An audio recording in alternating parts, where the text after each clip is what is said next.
Thank you, President Horton. I'd also like to introduce our guest that's with us on the Zoom meeting this morning. Our state president, Drake Peddy, has joined us in addition to Jack Manning. So welcome, President Peddy. President General Jack Manning is currently serving out his second term due to this COVID virus issue, which has plagued us all for the past year. That's necessitated our attempt today to create our first virtual and live meeting that we've held in the past year also.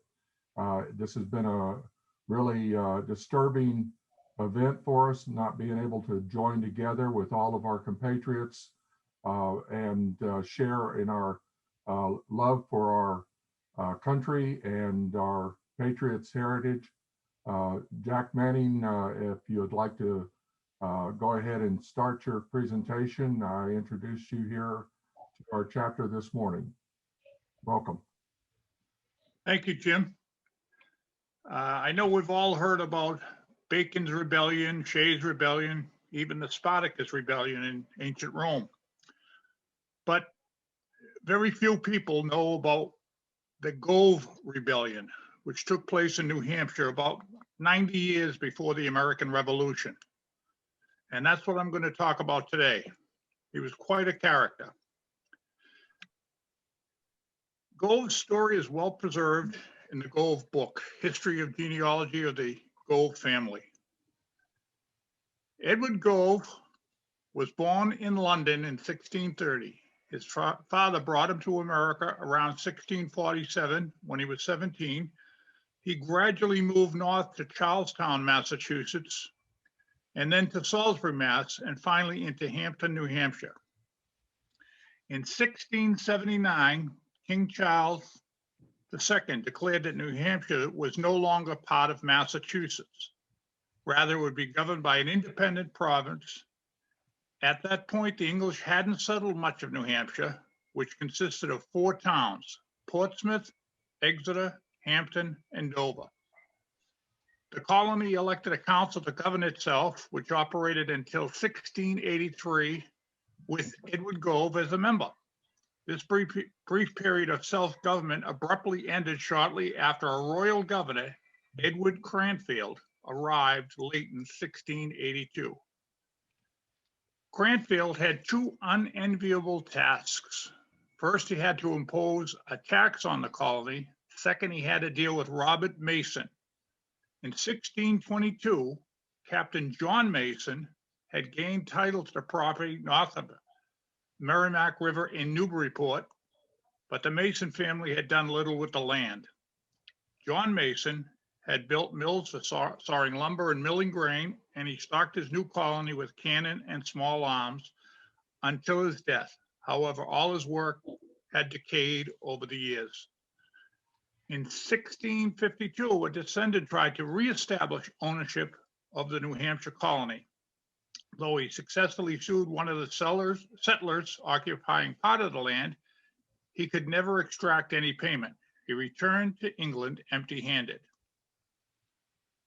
Robert Mason, with the royal decision to detach New Hampshire from Massachusetts, at time seemed right for him to try to enforce his family's 60-year-old claim to the land, with visions of establishing himself a fiefdom.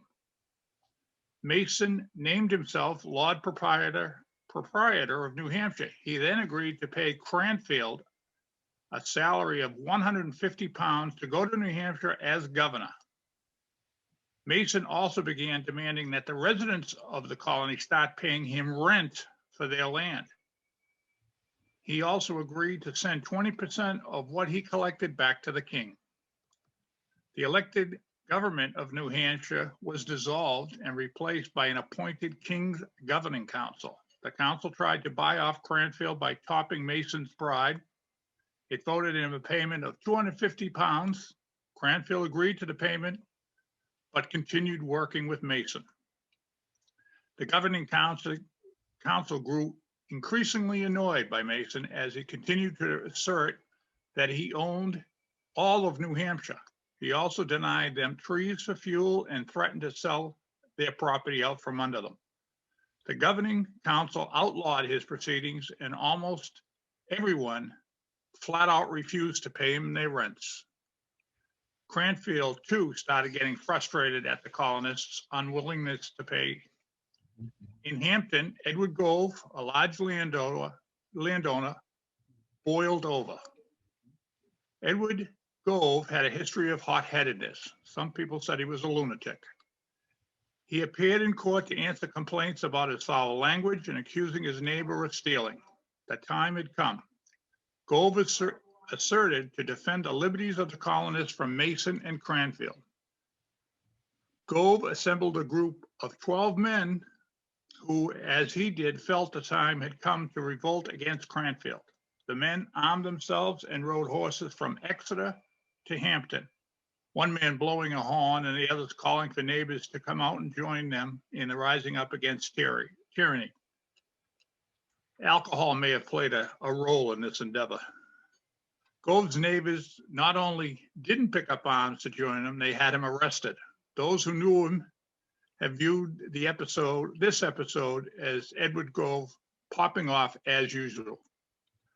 To Cranfield, the incident amounted to treason. He had Gove and his fellow riders jailed and then tried.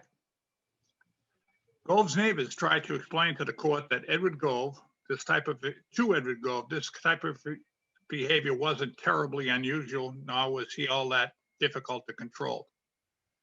Edward Gove, now of Hampton, was some years later distempered, seemingly lunatic, one neighbor testified according to the Gove.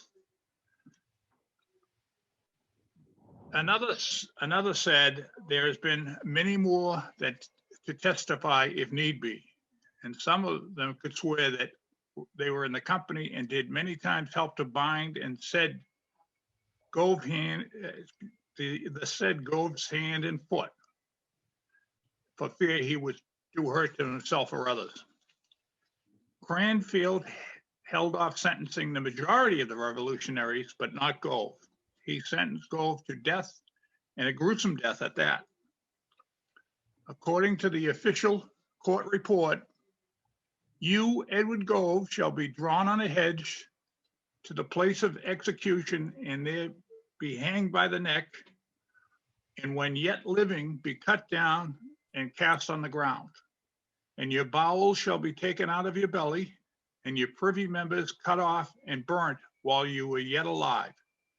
Your head shall be cut off, and your body divided into 4 parts, and your headquarters shall be placed where the sovereign Lord, the King, pleaseth to appoint, and the Lord have mercy on your soul. With that, Edward Gove was dispatched on a ship, lest he be rescued from prison. The colonists sent him to the Tower of London, since they did not believe they had the authority to actually carry out the execution. As Edward Gove languished in the Tower of London for more than 2 years, Cranfield renewed pressing his case for taxes and rents. The news outraged the New Hampshire citizenry and further hardened them against Cranfield. In one case, an officer of the government attempted to collect tax due to people exiting a church in Dover. A young girl knocked him to the ground by striking him in the head with her Bible. At other places, the women met the collector of taxes at their doors with scalding water and proved a perfect barrier to their ingress, and the men with the clubs defied their approach. The officers being not infrequently roughly handled. In England, newly crowned King James II and his government learned the details of Cranfield's behavior in New Hampshire. Cranfield himself began to doubt whether his plans would ever succeed. The king pardoned Edward Gove and allowed him to return home, ordering the return of his land seized by Cranfield. Meanwhile, he recalled Cranfield from his post. When the news of Cranfield's demotion reached New Hampshire, a spontaneous committee formed to remove the erstwhile governor. They stripped him of his sword, tied him to a horse, and escorted him to the border of Massachusetts. From there, he went on his way. Captain Walter Barefoot temporarily replaced Cranfield and tried to implement Mason and Cranfield's tax scheme, but he had even less success than his predecessor. One of the oft-told stories involved Thomas Wiggins and Anthony Nutter visiting Mason at Barefoot's home, where Mason was staying. The disagreement over Mason's claim quickly turned violent. Wiggins tossed Mason into the fireplace and knelt on him in the hot coals. Barefoot tried to intervene, and Wiggins gave him the same treatment, breaking 2 of his ribs in the process. Nutter, meanwhile, stood by laughing until Mason reached for his sword. That prompted Nutter to take the sword away. Finally, the violence ended when neighbors began entering the house, and drawn by the maid's screams, the rents, needless to say, went uncollected. I've researched this story, and I'm happy to say Edward Gove is my 9th great-grandfather. So it's just a testament to the rowdiness of us New Englanders. So I hope you enjoyed my bit of family history. Thanks for having me. Thank you very much, PG Manning. We certainly enjoyed that, and pleased to hear that you've got some financial backing from your ancestors there. So at least in name. Exactly. But thank you very much for joining us. And on behalf of the Patrick Henry chapter, I'll be sending you a small token of our appreciation and our chapter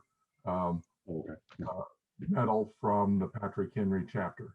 Looks like we've changed the background pictures here back to our group in Austin. And I'd like to invite President Drake Peddy, if he's still with us, if he'd like to say anything to the organization. We've got 34 people online, and I don't know how many, you said 10, 11 there in the meeting, so. Okay, very good. Thank you, Jim. Appreciate it. Appreciate the invite. Thank you so much for PG Manning joining us in the Texas Society and the Patrick Henry chapter here this morning. As I was telling somebody earlier, it's kind of been a busy busy morning for me. I was in Paul Carrington chapter in Houston at 9. I went up to Kingwood in for Piney Woods chapter at 10, and here I am in Austin at Patrick Henry chapter at 11. So did 2 speeches and swore in officers the first 2 meetings. So I'm glad PG Manning is here to give me a break for now. Just to share a few things quickly with you. I know you want to swear in officers and get on with the meeting. We do have our state convention coming up. It's going to be a 100% virtual meeting like we did successfully last August, and our Board of Managers meeting like we did in the fall. It will be the weekend of April the 16th and 17th. I believe Jack will join us again on that Friday night. We will have some other dignitaries bring greetings as well. We will have a few interesting and fun videos to watch from our oration candidates, our essay contest candidate for the Youth Awards, and we'll get on with our convention Saturday morning from 9, hopefully finishing up by 4 or 5. Last year, we had quite a bit of discussion on quite a few topics. Well, we don't have as many topics to discuss this year, plus we think we have a little more streamlined version of our script. So we're hoping to be done about 4 to 5 at worst case in the afternoon. We'll take a break for lunch. You do need to be a delegate and you do need to be registered just like any convention. And we do have registration open and available on our state website. You go there, the cost is $10 like it has been in the past, and get registered. And your chapter president needs to send in your delegates to our state secretary. Both of you are on the Zoom call here today, so I assume you can take care of that between the 2 of you. And I'm happy to entertain any questions on our state society real quick if you want. Otherwise, I'll sit back and watch the events transpire here.